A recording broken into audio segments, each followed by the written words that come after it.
Put meat on plate, microwave, start.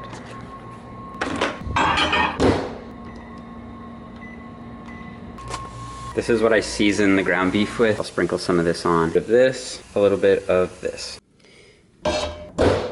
This is what the meal is looking like. I've got some low-fat sour cream, low-fat guacamole, salsa, low-fat shredded cheese, and then the rice is underneath and the ground beef is on top.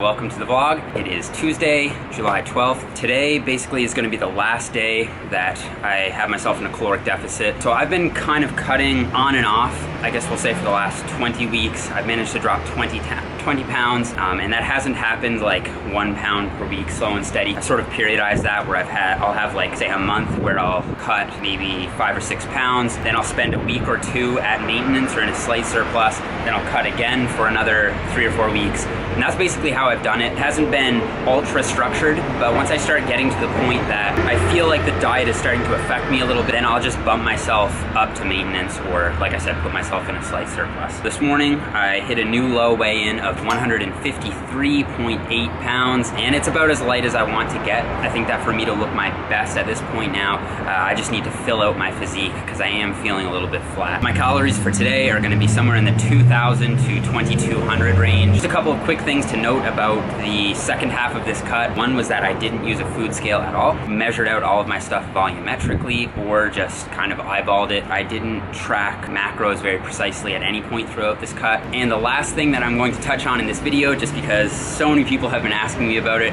is my neck training update. So I'm gonna be completely honest with you guys. I have not been following through on my neck training. If you can't tell, I don't think I've made much progress. Back when I was training it consistently and following the program that I have available on my website, I did add something like half an inch. Like I think when I started I was 13.5 inches.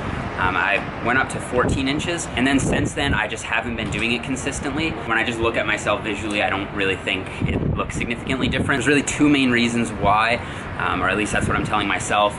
The first is that I love to train. I love training every body part, but training my neck was just a complete nuisance.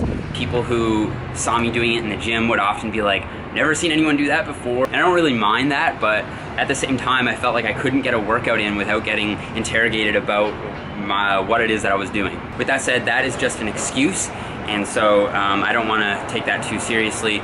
The other reason that I used to justify to myself for not training is that I was in a deficit through the last 20 weeks overall. That really isn't the best state to be in to make progress in terms of building muscle. I'm gonna recommit to this once I put myself in a surplus and really make some progress, because I'll be in a net anabolic state basically. I didn't talk about this in my last video on neck training because I wanted that to be more scientifically focused. Was compiling the information for that video just through Google. I happened to land upon a thread in the Mist where this guy posted a photo on Photoshop, made his neck look a lot thicker, and it totally changed his look. It just made him look so much more jacked. So that's gonna be my goal for this next 5 to 6 month gaining phase. That is the full neck training update and kind of conclusion to this cut. So I'm super excited. Tomorrow I'm gonna start carving up fairly aggressively. I will have more on that in the next video.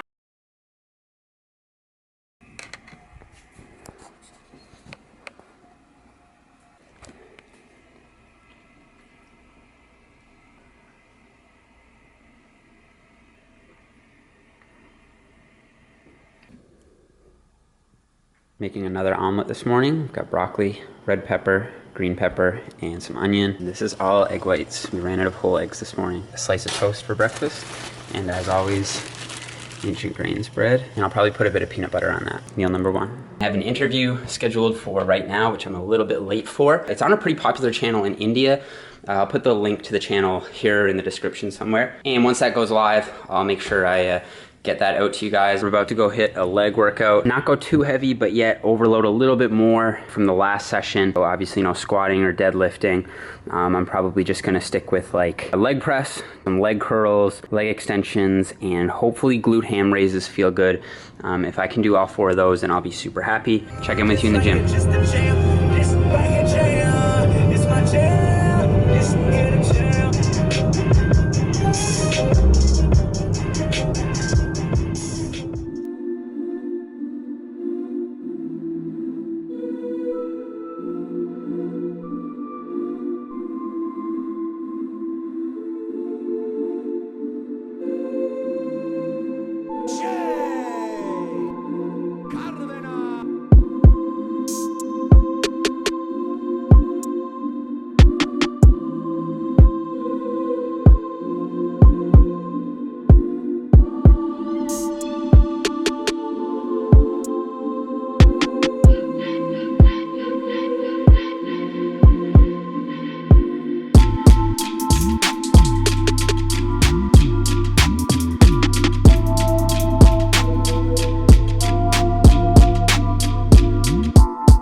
Kind of. I feel like a stretch in my hamstring a lot, and then I do feel a pump in my quads.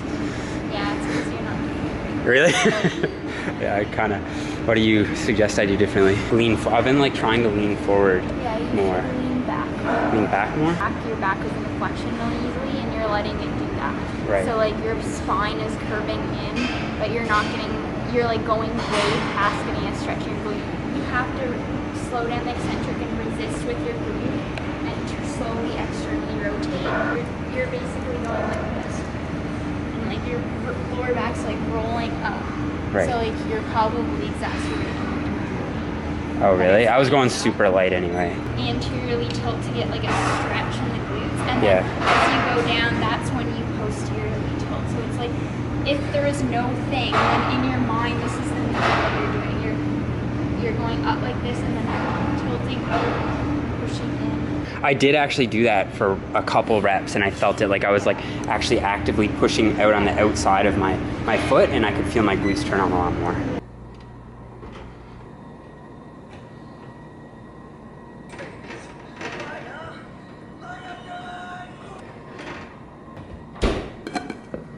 And then just to get the protein up a little bit, this is just about, I don't know, 75 grams of chicken.